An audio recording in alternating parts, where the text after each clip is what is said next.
We tested 5 of 2026's finest performance cars on the roads of southern France to find out which one is best.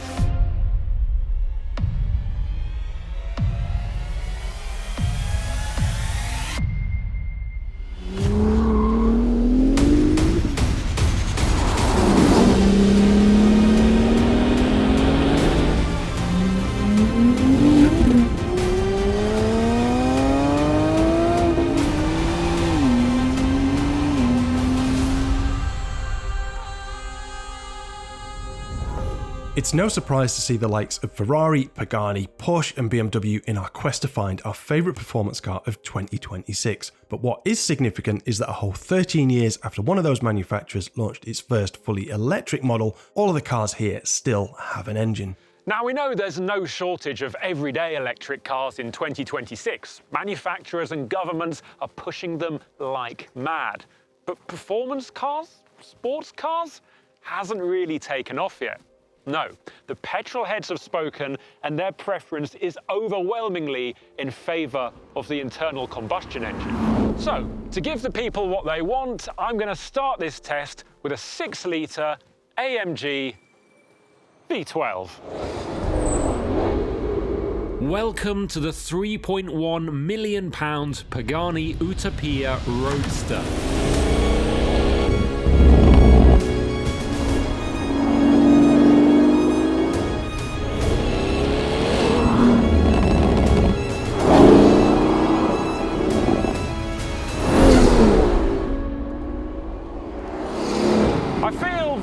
To be driving this car today because something this precious and beautiful is normally locked up in a climate-controlled box in the Louvre. But not today, because today the Pagani is on loan to the roads of southern France, and my week, and the week of anyone within earshot, is all the better for it.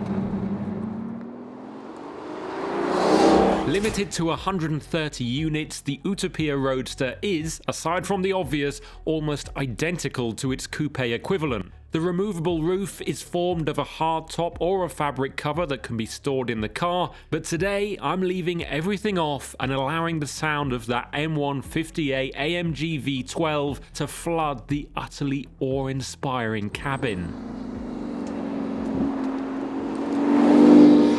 This engine is not one of Pagani's naturally aspirated screamers like the one in the Huayra R Evo Roadster that I drove last year. This is twin turbocharged. It makes 853 brake horsepower at 6,000 RPM and 811 pounds-foot of torque at 3,000 RPM.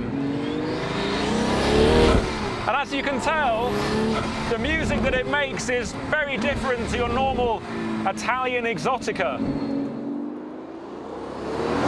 It's much deeper, more echoey, more rumbly, and there's also a lot of turbo noise. And honestly, with the roof off, I swear that it's about twice as loud. I mean, some of the noises that it makes, they're not the noise of an engine, they're the noise of a spaceship. If you like the sound of turbocharged cars, you will absolutely love this.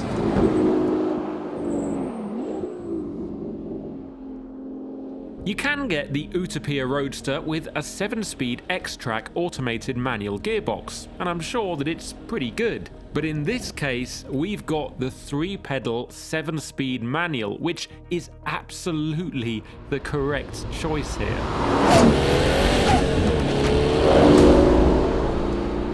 I've got to be honest, normally with supercars and hypercars, I don't think that they really need a manual gearbox because they're too fast, they're too high-tech, and it just wouldn't fit the character of a modern, super high-performance car. But this thing absolutely suits the manual box, and it's what most customers go for. That's because the Utopia, even more so in Roadster guise, is not all about outright performance or saving time. It's about savouring the time in it. Everything from the beautifully trimmed 1950s inspired interior to the intricate luxury timepiece-like mechanisms behind the dials are just incredible to behold. Even the steering wheel has a story. Crafted by Pagani from a solid 43 kilogram block of aluminium alloy, it takes 30 hours to produce, and after all that, weighs just 1.7 kilograms in its final form. I drove the Utopia Coupe for a video a couple of years ago, and this should be dynamically identical, so I strongly suspect that it won't be quite the fastest or the sharpest car on this test. At 1,280 kilos, it is the lightest car here, but it doesn't have the electric front end and the rotation of the Ferrari, nor does it have the outright agility of the Porsche. Part of that is deliberate. Pagani wants his cars to drive a certain way. They need to be very pure. The underlying components, such as the super rigid carbo titanium, carbo triax monocoque and adaptive tractive suspension, are all of the highest quality. But there's little in the way of driver-aiding black magic electronics. Despite the flamboyance in its form, everything is very real and authentic. Supercars and hypercars now mostly seems to be about pushing the boundaries of numbers and how easy it is to experience them and to achieve them, whether that be a brake horsepower figure or a lap time or a 0 to 62 mile an hour time. This is different though. The only number that really matters in this car is 12. The Utopia Roadster rides brilliantly, and the controls are surprisingly light. Its low-speed manners are admirable, but I'm still very conscious not to get on the wrong side of it. You don't just jump in and immediately start leaning on the Utopia Roadster. Instead, you build up to it. You feel what's underneath you, how the power from the twin-turbo engine peaks low and hard, and how you also need that bit of extra rotation in the steering to get you through the slower, tighter corners. Once you do get the full picture, however, it's an utter joy to drive, and as such, you rarely feel like rushing anything. If you do give in to temptation, be prepared to work. This car is in some ways quite old school in its values, and it lets you know about that via oversteer, which is available pretty much on demand. Turn off the stability control and you're very much taming a beautiful beast. But oh boy, will you have fun doing it. Honestly, this car, these roads, for what we're trying to do here, finding something that makes you feel on top of the world, this is an incredible benchmark. Although, speaking of benchmarks...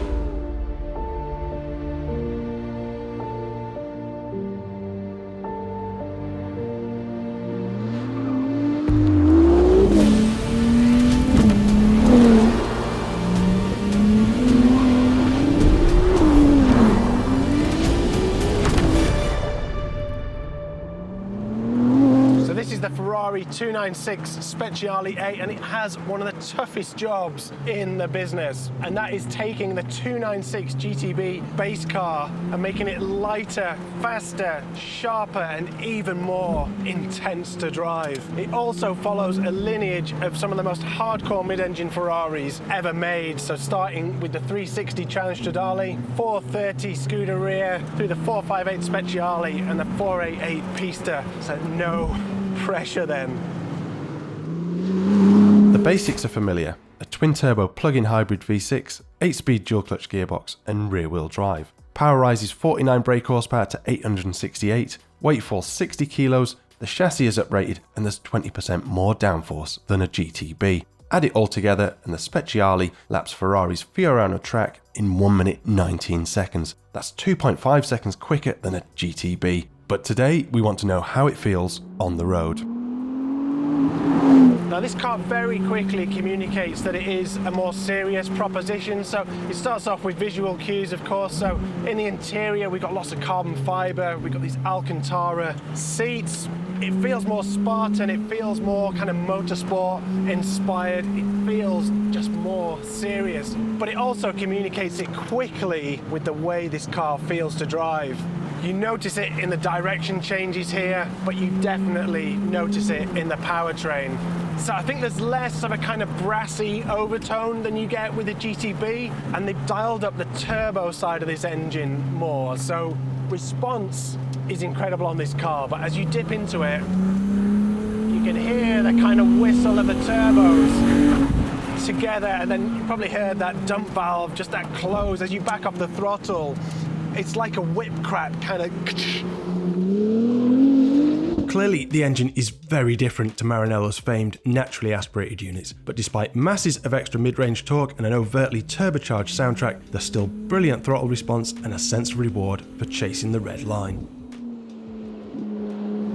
So let's find some space. Oh my God, I mean the 296 GTB, it's a very, very fast car. There's no doubt that you feel the extra intensity here, the extra performance, all that response, all that extra turbo attitude. It's definitely a step on. The GTB's 8-speed dual-clutch gearbox is already super snappy and one of the best in the business, but the Speciale's torque cut between shifts creates even more intensity. Gears aren't just engaged quickly, it feels like they're being ravenously devoured. There is just power everywhere, so as soon as you accelerate, it is on, it winds right out. There's no sense that you need to short shift because it just has energy right up to the red line. So together with those gear shifts, it is a remarkably intense car, and definitely more intense even than the GTB. Naturally, there's a load more to the Speciale than just ramping up the power to weight. The chassis sits 5mm lower on titanium springs. Our car's Multimatic dampers are derived from the GT3 race car, plus there are new Michelin Cup 2 tyres. The aim is not just more grip, but a more immediate and more precise response from the car. There's also a new active rear wing, a more serious front aero, but on roads like this, really it's the chassis that makes the difference. So in terms of the chassis, the steering is lovely. It's very kind of fingertippy light, but not excessively light. You roll into a corner like this, and the front end is so faithful to your line. It doesn't really feel like there's any stress going through it. It just bites and turns in, and clearly these Cup 2s play a role in that. Clearly the Multimatic dampers with less roll, it just gives it a really kind of elbows out, steadfast feeling as you turn it into a corner. Considering how much power it's got, I think the traction in a straight line is really, really impressive. It's a bit of a different matter in the corners when you want to have fun, but I think it tells you a lot about what's going on. I think you'd have to be pretty foolhardy not to realise how much you were asking of it. So it's a good balance between putting the power down, but then letting you have some fun on the corner exit. The 296 was already light on its feet, but here everything feels pulled that little bit tighter, sharper to turn, flatter through a corner, and even more precise in your hands. The result is a car that feels beautifully cohesive, deliciously exploitable, and far lighter than its 1490 kilo dry weight suggests. So let's dial it up. CT off mode, still with a little bit of a safety net. Oh my God, those gear shifts. Steering is so precise. But once it bites, the traction it finds when you just delay a little bit. I mean, they're pretty abrupt, those gear shifts in this mode. But I wouldn't change them. I think they are suitably intense for a car that is, quite honestly, mind-blowing. The Speciale doesn't do everything better than the base model. There's more road noise and a tougher edge to the ride on trickier surfaces, as well as a gnarlier temperament generally. Sometimes I'd still take the base model, but if the Speciale was too sanitised, it wouldn't be a Speciale at all. How was that? That is absolutely amazing. You know, I struggled to see how they could make a step over the GTB, but they absolutely have done. You've got to try that. I do want to try that, although equally, you have to try this, because I drove the Utopia Coupe a couple of years ago, but this, honestly, with the roof off, I swear it's twice as loud. It's just full of turbo noise. Sounds like a spaceship sometimes. It's extraordinary. Looks intense sitting still, so I can't believe, you know, what it's like to drive. So what are you out in next? Next, I'm out in that, which is the Porsche 911 GT3 Touring 992.2. So we kind of know roughly, I think, what it's going to be like, because it's not a reinvention, but still, I'm quite keen to try it because they've kept the engine, but they've done some other little tweaks, so it should be mega. I'm going to go and try it. Have fun. Cheers. Before I jump into the GT3, just a quick reminder that the written Sports Car Giant test will be available in Car Magazine from early September. There's eloquent prose from Ben Barry and Piers Ward, plus beautiful photography from Olgun Cordell. Details on how you can buy the mag will be available in the description below. Now though, back to the video. In one form or another, the Porsche 911 has been a near constant presence in our Sports Car Giant tests, and while it's grown wider and more expensive, it always rolls into battle as one of the favourites. And it's not hard to see why. Listen to this.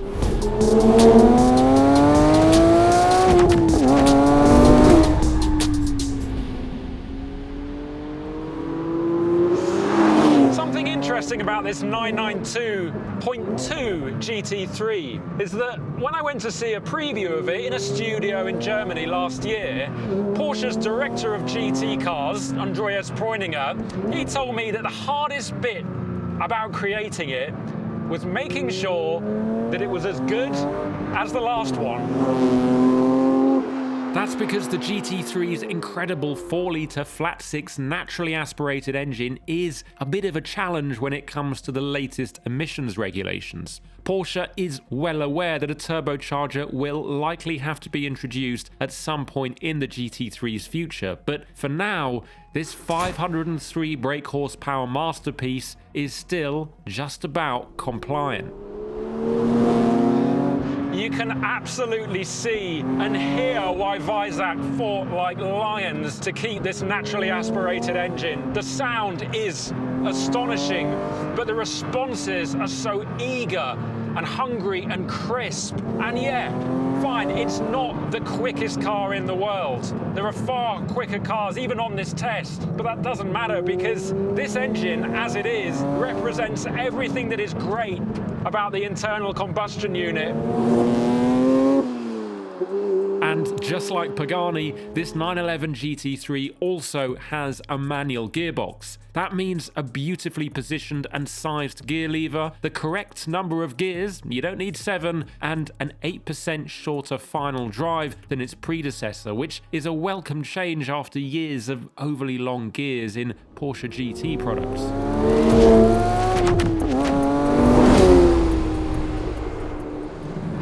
I mean, who would have thought? It's 2026, and of the 5 cars that are in this video, all of them have an engine, and 40% have a manual gearbox. This is the year of the throwback. Although the Porsche's interior is far more luxurious than GT3's of old. Features such as the brilliant driving position and 5-dial layout remains, but the materials, touchscreen, and just outright quality is second to none. You can even get the 992.2 Touring with rear seats, so your offspring can come along for the ride and understand how cars should sound and feel. This particular car, however, doesn't have the rear seat option. It also doesn't have the Weissach pack, but it's got the Touring equivalent. It's called the lightweight pack, and it uses a medley of CFRP components, among other things, to save 22 kilograms, and that helps keep the car under 1.5 tons. And again, Porsche really had to work against the present day to do that because regulations meant they had to add weight for safety reasons, but they've still kept it at what is, I think, a really impressive number. It's heavier than the Pagani, but it doesn't feel it. There's a real hunger to how this car tackles corners. You only need to point the front end vaguely towards the apex and it just hones in. It settles so quickly, and then you use that 911 traction to power out, and it's just so effective. There's so much feel through the steering and also the seat, especially the seat. You're just left in no doubt as to what is going on underneath you.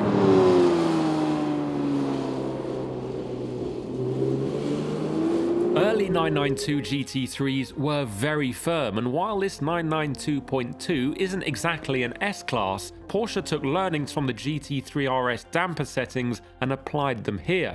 What's more, to keep the aero balance equal under braking, the anti-dive has also been refined for greater aerodynamic stability.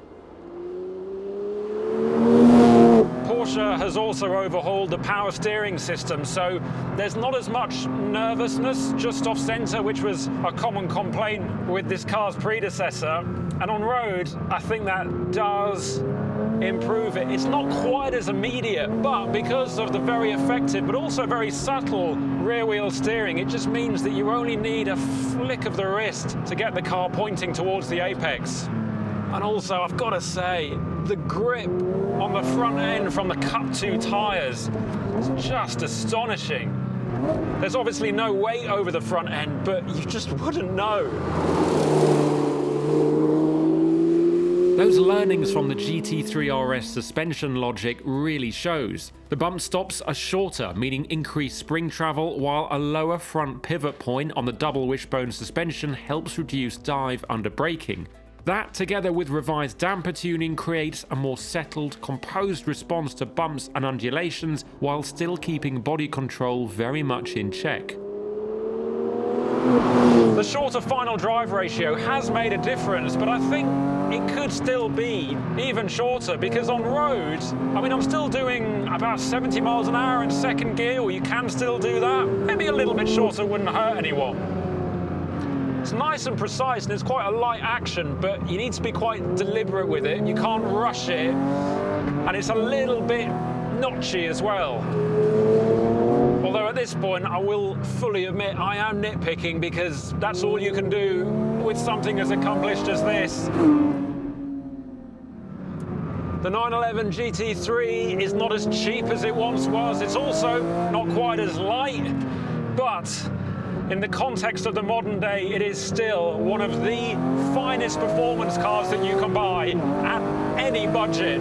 And should go without saying, but it stands a wonderful chance of winning this entire test. Clearly, Porsche has nailed the formula of taking a sports car, turning it into a track car, and reaping the benefits both on road and on circuit. It's a simple recipe, in theory at least, which is why BMW has gone and made its own version, with this, the M2 CS.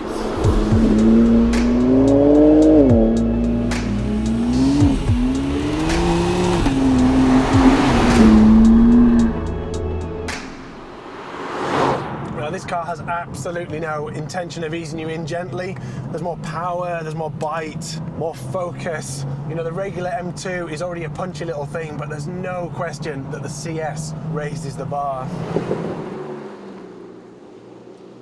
BMW's CS models have developed a loyal following for good reason. They're sharper and more exciting than regular M cars, but not so extreme or expensive as the full CSL specials. But this new M2 CS has plenty to prove. At over £92,000, it's almost £24,000 more expensive than standard. Add our car's carbon ceramic brakes, and you're looking at more than £100,000. The CS needs to be pretty special to justify that.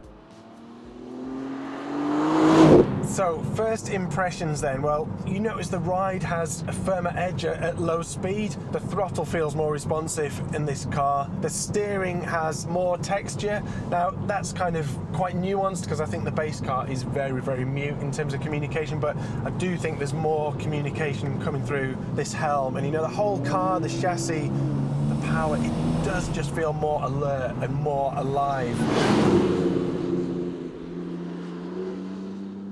However, the M2 CS is not some stripped out road racer. You've still got the rear seats, the boot, and the full infotainment screens. It's a car you could easily live with on a daily basis. We have got these seats. These carbon buckets are optional in the M2 and the M3 normally. These are standard. They are a little bit of a faff to get into, but once you get your head around there, they put you so low down on the deck. I mean, lower than the Porsche, and these seats hold you really nicely, and they're really comfortable on a long motorway drive as well. I will say I feel slightly confused about this car. I drove it in the UK for car. We put it up against the Cayman GTS and I really loved it. I just thought it was the best M car that BMW makes. Up here on these roads, I'm not quite as sure about it. I think these roads are a different kind of challenge. They're stressing the front end of the car a little bit more. It's very good, but I need to have a little bit more of a play just to see if I can recapture that magic I first experienced when I drove it back in the UK. The great thing about the engine as well is that you've definitely got more grunt than grip, and with it being rear-wheel drive, you can really drive the car out of the corner using the power and feel the back end wake up.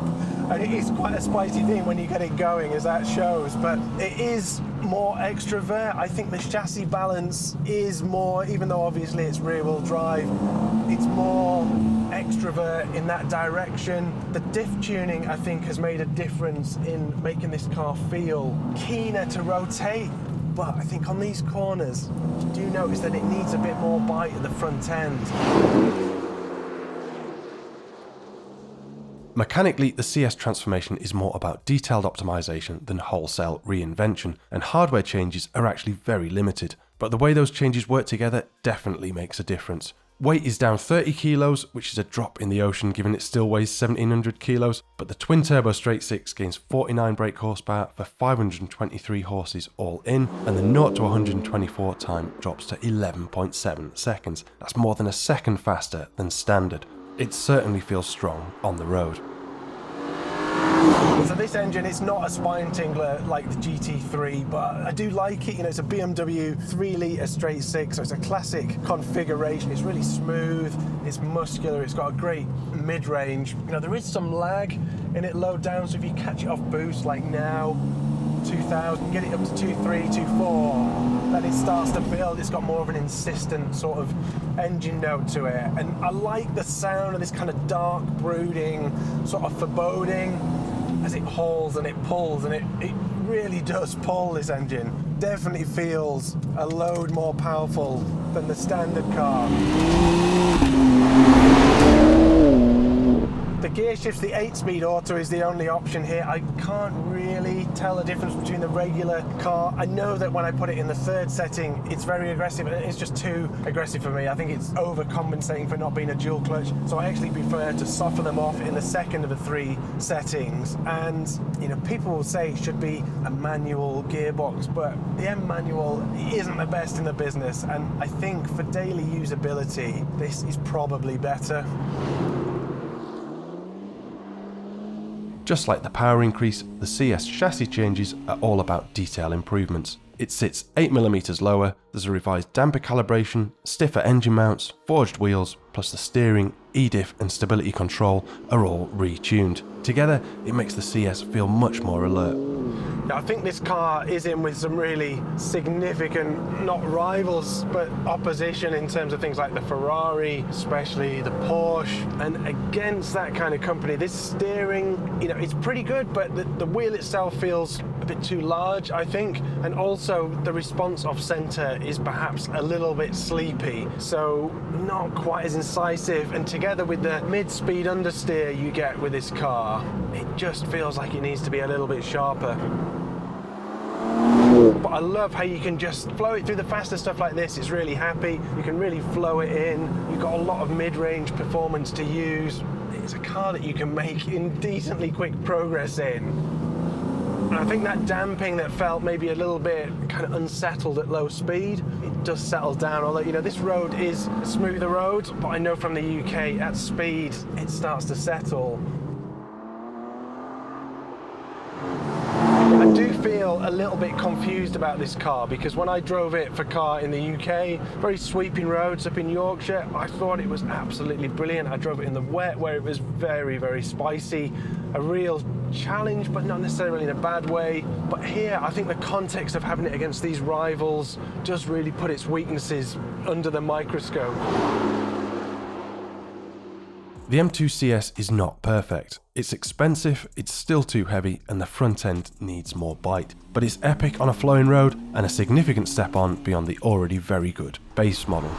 Doesn't sound like Ben was entirely sold on the CS, does it? At least not as much as he was in the UK anyway. In contrast, I'm stepping into our final car, the new Audi RS5 Avant, for the first time, so really don't know what to expect. Of the big German three, it's the last to embrace the plug-in hybrid powertrain, and as such, Audi has been able to observe and learn from the experiences of both AMG and M Division. Question is, has it?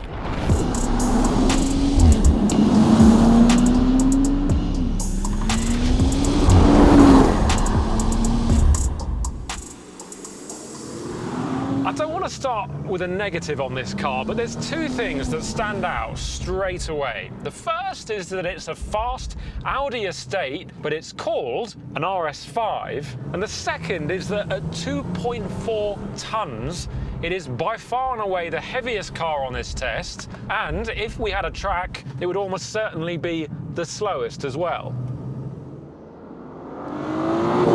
However, this year we're on road, not on circuit, and also fast estate cars, whatever they're called, are always cool.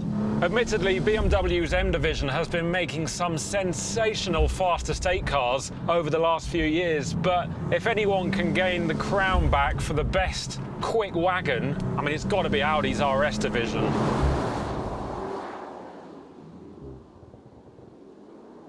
This latest RS5 Avant, priced from around £90,000, is packed to the rafters with tech. It's a plug-in hybrid, but Audi has kept the 2.9-litre twin-turbo V6 from the previous model. Allegedly, 60% of it has been refined or improved via details like revised turbo geometry, new water-to-air intercoolers, and a modified combustion cycle. On its own, the engine makes 503 brake horsepower. Add in a 174 brake horsepower electric motor that's mounted within the 8-speed Tiptronic gearbox, and you get a total system output of 630 brake horsepower and 590 pounds-foot of torque. That's as much power as the outgoing RS6 Performance, but it weighs more than the outgoing RS6 Performance, and that means it also weighs more than an M3 Touring. In fact, it's about half a ton heavier than the previous Audi RS4 Avant. Yeah.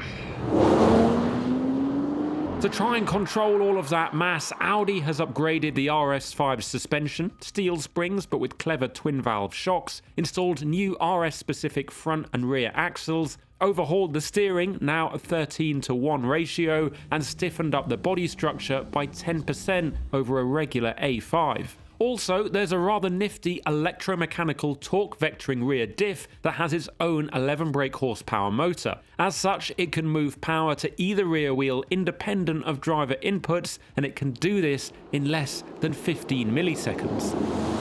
That rear diff, of course, works with the centre diff that can send up to 70% of power to the front wheels or 85% of power to the rear wheels. And it's also got a permanent preload, so the responses should be even quicker. The result of all that is a car that is very capable. I mean, as an everyday estate, it's comfortable, it's spacious, it's refined, it's excellent, and also, I mean, through the really fast corners, you can carry some seriously eye-opening speed, despite the weight.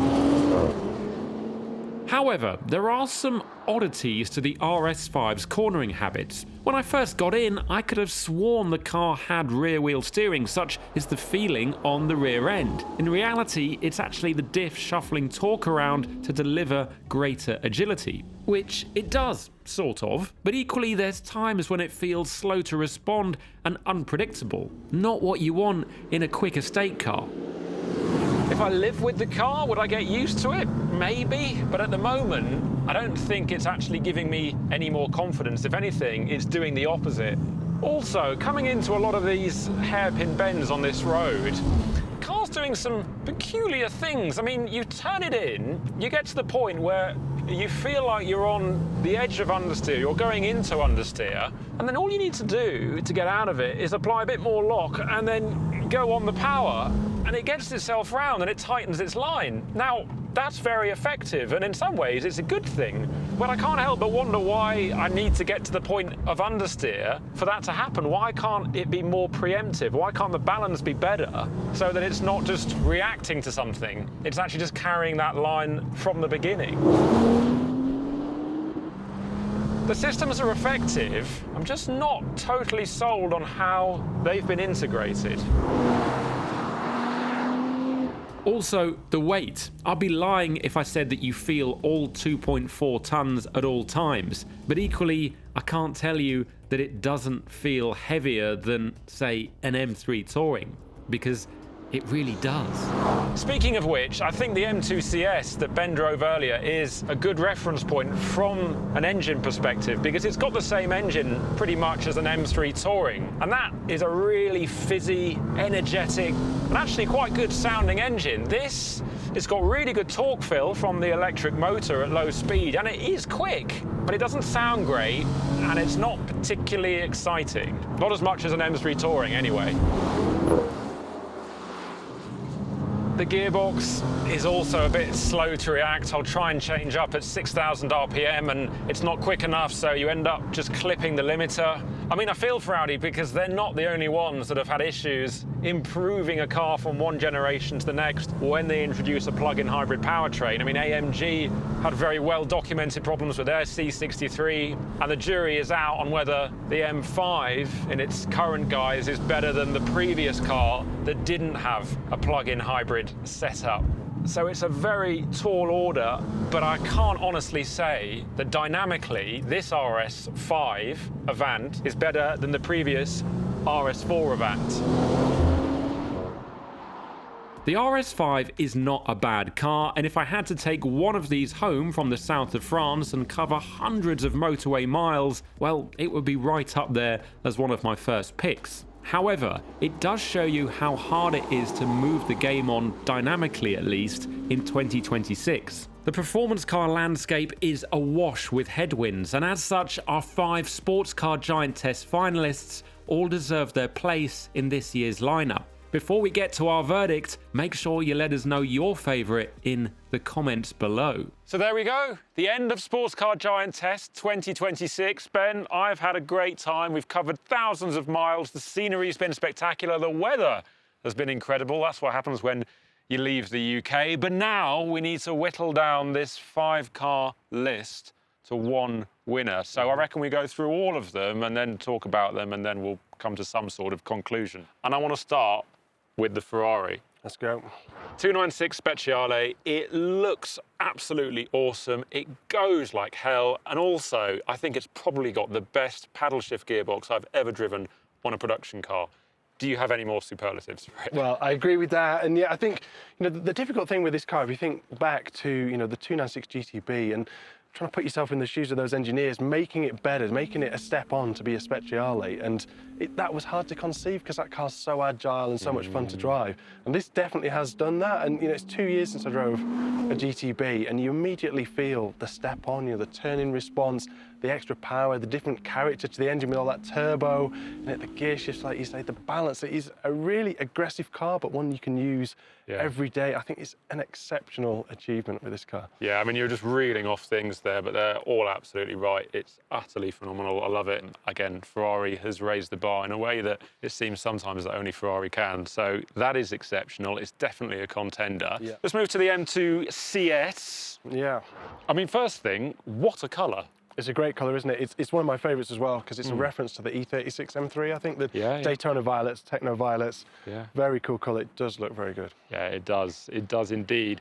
One thing about this car that I remember is I believe you said not that long ago that you reckon it's the best BMW M car on sale today. Do you still think that, having driven it over the last few days in the south of France?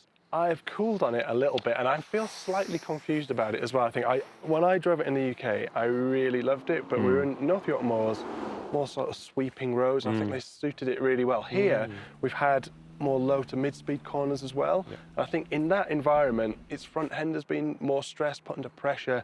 You do get some mid-corner understeer, that bite. I want more bite with it, and then you combine that with a bit of turbo lag, and the car can feel a bit dead in the middle of the corner, or you keep it in second, which is very short, and then it feels a bit frantic. So I still really like it, but I'm not quite as overtly excited about it as I was, I think. Fair enough. No, strangely, I got on with this better than I did in the UK, but I do agree.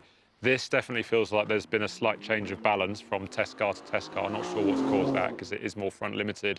And also, yeah, the engine, I really like the engine. I think it's a fantastic engine, especially in 2026. But it does have a flat spot, which has become quite apparent on this trip for whatever reason. So yeah, overall, good. Maybe not quite the heights that you thought it was initially. Really like it. I really like it, but yeah, not quite as much as I did, I think, yeah. Okay. And then another German contender, the Audi RS5 Avant. I still can't get my head around the name change there.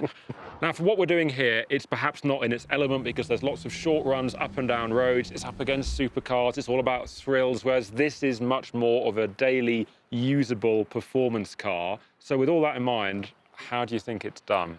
Well, yeah, it is very usable. Like, the suspension is very compliant in its softest setting, and versus the M2, that turbo response, the electric feel you get with that, it's a very strong engine, a lot of performance. But I think it's a classic example of that last bit of calibration finesse with all this hybrid technology they've got going on in here. It's not quite right, and I think there's sometimes when it feels okay, and there's sometimes like on those low to mid-speed corners that we're saying with the M2, where it just came a bit unstuck. It started to understeer. You could then push through that and get it to oversteer, which is very odd, I think. Yeah, and I think it's pared back in some areas where I wish it wasn't. I think the engine could be a bit better sounding. It could be a bit louder, a bit more exciting. And also, as you said, I think there's a lot of potential here because we know that it can do some really impressive things, but it just feels that that last layer of software calibration, which gives communication to the driver and makes everything feel succinct, which we're not going to compare them because they're slightly different cars, but Ferrari does really well.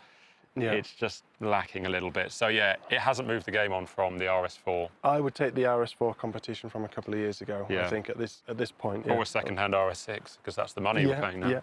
Next car in the lineup, the very lovely looking Porsche 911 GT3 Touring 992.2. I think these things just get better with age. It's a fabulous looking car and it's got an awesome engine. It has, and I think, it doesn't really move the game on in a massive way, but I think the achievement here is just keeping this car going, that we've still got a high revving, naturally aspirated engine. I think the package is amazing. The balance, the way they integrate everything, talking about Audi, how Porsche integrates that rear wheel steering, it's just really seamless. The balance between, the traction, just being really confident in the corner and being able to play with it, I think is amazing. And I remember when I first drove this car, the 992.1, the previous generation, it did feel a bit nervous. And I think one of the things they've done here is calm it down a bit, and not in a way that neuters it, it just makes it more approachable. You can really toss it in and really understand what's going on with that car. So yeah, a real achievement with this car, I think. Yeah, I agree. And I think having that knowledge that they gained from the GT3 RS, the 992.1, with the suspension and the software that they put into the dampers has really helped, because this is calmer. It is just more compliant on these roads. And that actually has really, really helped it for the road anyway. So GT3, once again, a benchmark. And then the final car, the most expensive one here by a very, very long way, it's the Pagani Utopia Roadster. It looks utterly sensational, and it's a bit of a beast, I think, as well, we found out. It is a beast, yeah, but, other than its physical size, when you first get in it, it's not actually that intimidating because, all the control weights are beautifully weighted, they're very progressive, things like the clutch, it's a manual gearbox. I mean, that's amazing in this day and age now to have something, a supercar that's a manual gearbox, and, the clutch works really well, the brakes have a little bit of give and ease into those. The steering's nicely weighted. It's compliant on the road. It is actually quite usable, but yeah, like you say, when that boost kicks, it really does kick, doesn't it? It really does. And there's different safety settings that you can obviously have on to make sure it's a little bit more refined, but once you start to dial those back, then it really starts to get going. And also, you mentioned the gearbox. It is light and it is easy to use, but because we've had lots of different gearboxes, we've had autos, we've got the regular manual gearbox in the GT3. That's a manual with a dog leg. We do have to just remind ourselves of that sometimes, and we are kind of looking at the gear lever thinking, I don't want to lunge the engine in this because that's going to be very expensive for all of us. Yeah. So that's played on our mind. But even so, I mean, what a machine and what an event. It's spectacular. And it is well resolved, I think. When you do start to push in it, I think it does hang together well. There's no question it's an animal. When you start to push through and feel it start to slip, actually, it is really well resolved. So it's a very, very impressive car. So in summary then, 5 cars, but I reckon we can really whittle it down to 2 or perhaps 3 that we think are going to be in with a shot of winning this outright. So should we go away and try and find our winner? Decision time, Decision time indeed. Let's do it. To decide the winner of Car Magazine's 2026 Sports Car Giant Test, myself, Ben, and Car's deputy editor Piers Ward each gave our verdict. Now, obviously, this could end in a split vote, and in previous years it has, but not this year, because we all agreed that one car was ahead of everything else by a comfortable margin. And that car is the Ferrari 296 Speciale A. As Ben said, improving on the already brilliant 296 GTB or GTS was a very tall order, yet it's one that Ferrari has absolutely delivered on. It's beautiful and staggeringly fast, but the real magic lies in how it imbues such confidence and engagement in the lucky person behind the wheel. With the assists fully on, anyone could jump in and enjoy this car. Yet dial them back and a brilliantly balanced, wonderfully precise and exhilarating drive is there for the taking. The brakes, the gearbox, even the controversial V6 engine play their part in making this one of Ferrari's best road cars of the 21st century. The Italians have a habit of naming cars literally, but on this occasion, the moniker could not be more accurate. The Ferrari 296 Speciale A is your 2026 Car Magazine Sports Car Giant Test winner. Do you agree with our verdict? Let us know in the comments section below, and thanks for watching.